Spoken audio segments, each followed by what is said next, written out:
Okay, the Lions have a couple free agents of note that we don't really want to lose. Jamaal Williams is one of them. And if you look at kind of the guys that we have that are pending free agents or that are going to be free agents, is Jamaal Williams is the big one, DJ Chark. But the difference with Jamaal Williams is he is kind of the emotional leader. He kind of fits this rebuild whole thing that we're doing. And with DJ Chark, we've got Jamison Williams coming up. We're not thin there. We're here. Jamaal Williams is a big part of what we're doing in the backfield. Swift, who knows, right? He's high and low, inconsistent at times. So Jamaal Williams is now getting looked at as a possible landing spot for the Panthers. And here's why. Deuce Staley is now at the Panthers. That's number one. Number two, Foreman is going to be a free agent. Remember, we all experienced it. They had great success right here, the final 13 weeks of the season, thanks to their running game.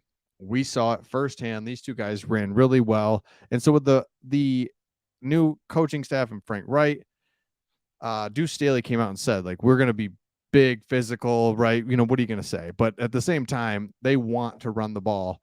And so you've got Deuce Staley, who was just with Jamaal Williams, and they're saying, look, I just saw how important this guy was to a rebuild, to getting things back on track.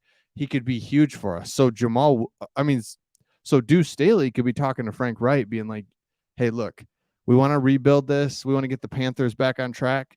We need to go get Jamaal Williams. I've seen him do it. He did it in Detroit. He's passionate. Guys will run through a wall for him. Those are the types of guys we need, even if we have to pay a little bit more. And if you're Jamaal Williams, you're thinking, hey, I know Deuce Staley. I played for him. I like that. I mean, hey, I like it here in Detroit, but I'm going to get paid double and I get to go be with Deuce Staley, my same position coach. All right, see ya. You right? So that's where we have to be careful, because Foreman, out of these two guys, Foreman is going to be a free agent for the Panthers. So that means that the Detroit Lions could lose Jamaal Williams to the Panthers. And we can't be naive to think, I mean, it says it even here, right? This is a great example. Every guy is saying this. So the Panthers reporter said, when I spoke to him back in January, referring to Foreman, he made it clear that he wants to return to the organization, that money would not be a factor, blah, blah.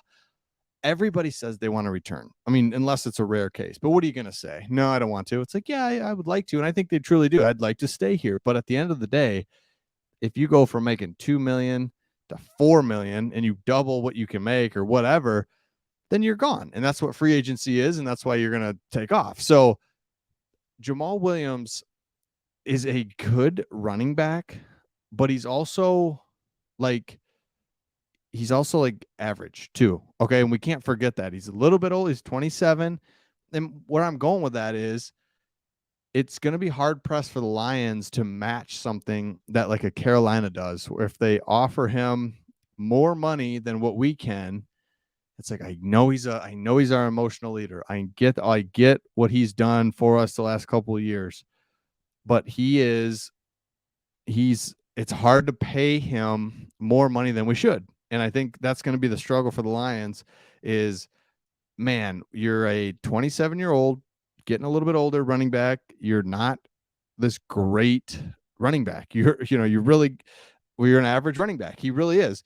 Now the 17 touchdowns, hey, shout out to you, but it just the way it worked out that we were kind of like inside the 5 all the time and he was able to score. Great.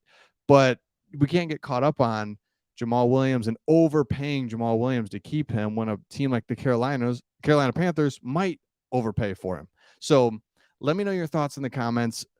Should we somewhat overpay to keep him? Like, is he that much of a leader and an emotional leader? I don't know. I mean, I don't think we will. And it's hard because we've seen him be that, but I don't think we will. So if another team comes in, wants to give him money, and this one just makes sense because it's his former coach, it's another rebuild situation. They like to run the ball. They want to be tough. And his former coach is there being able to say, I saw this guy do it. I saw this guy rally the troops, get guys pumped up, re-energize the culture around here. We need to go get him, and they might go get him. So let me know your thoughts in the comments on this one. Hopefully, we get Jamaal Williams back, but at the same time, I don't think we're going to overpay him and try to match another team that does overpay him. See all of you on the next one.